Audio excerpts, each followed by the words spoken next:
guys, lovely day today. In this video I'm going to show you how you can make unlimited fertiliser for your allotment all year round. Paying attention? Good. Right, let's start with fertilisation, fertiliser liquid required for spring. So to prepare for spring you need to go to the beach. Yes, the beach. Collect some seaweed and then put it into a jar like this, in a container, keep the lid closed. When you put any water in it, as it decomposes, it drips down into your bucket. So once it's done, you can actually use, once the seaweed's done, you can actually put that into your compost heap as well. So once that is done, you will end up with that pure seaweed water, and you dilute this 5:1 because it's concentrated.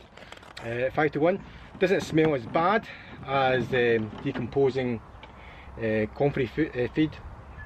If you were to, it's even better if you can mix in with sugar, equal amounts, equal weights, but straightforward into there, and it drains off into the bucket. What I've got here is basically a water bottle, a wee stocking there to filter out the bad bits. You can actually put a metal bit of sieve in there if you wanted to. I use stocking, but you do have to watch it doesn't back up. If the water backs up here, you'll get it stinking. So you're trying to avoid that. And then every so often, you just pour it into a container like so. Let's see if I can pour it in without dribbling everywhere. Carefully does it, carefully does it.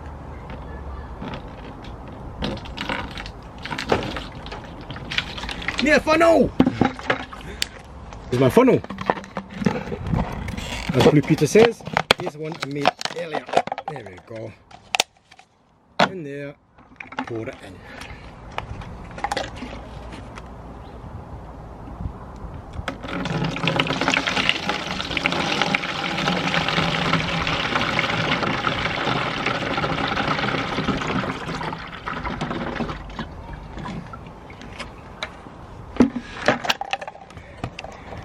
That's a good couple of litres.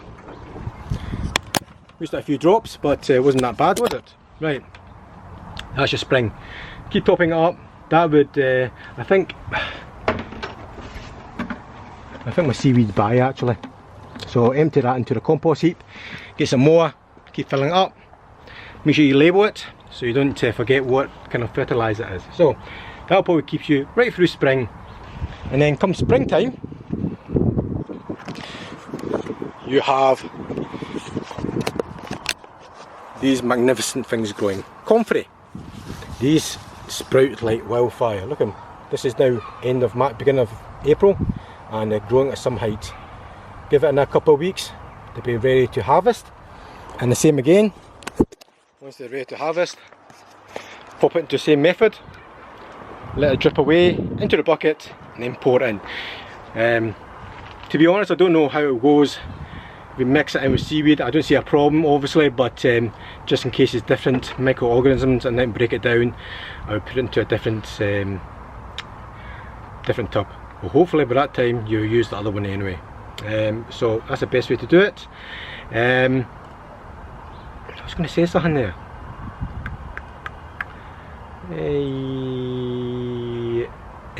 I've forgotten it now. I might remember later on. Oh yes, I forgot.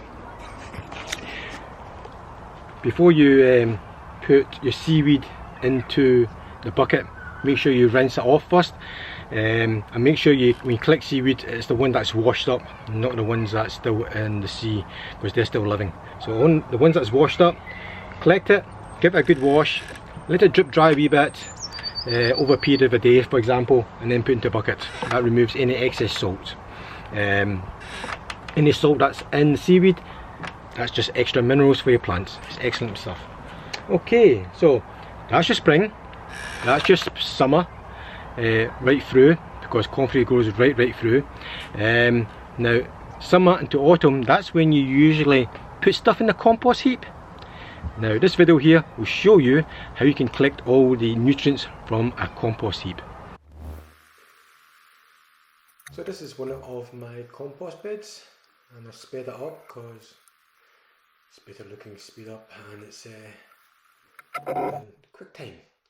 So what I've got here is I've got some pallet wood, and that white thing is basically a PVC cardboard. Using the pallet woods, I am trying to build two sort of slanted roofs. As you can see, the wee metal tray there. So basically what it's going to happen is the liquid from the compost will hopefully dribble down the plastic sheets and into the container. You'll see later on that I kind of balls that up, shall we say, balls up the slot for the tray.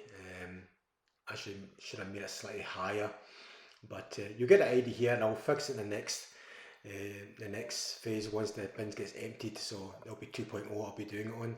So as you can see here, I've drilled holes just to secure the plastic sheets, and again, not best angle, but there is a slope on either of the plastic panels, and the liquid will fall off into the container.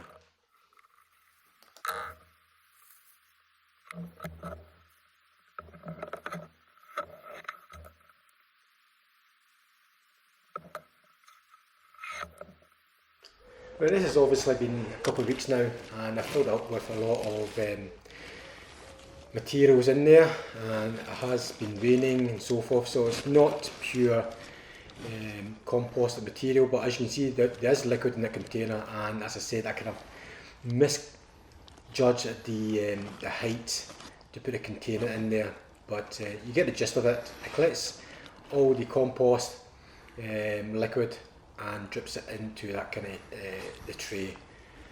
So the 2.0 I'll build up a bit better. Just give you a heads up, there is a smell from it as well, because it's composted material. Now the idea is, when you initially build it, don't collect anything from it because you don't get much from it. It's once you get half full, you put a tray underneath it, that collects the nutrients from all the things you put into it, and from all the worm castings, for example. Make sure you have a covering over it so the rainwater doesn't go in and start diluting your fertilizer, just to keep off the rain away from it, and that way you'll have pure nutrients. So that'll keep you going right from summer into autumn, and then you continue again for the following year.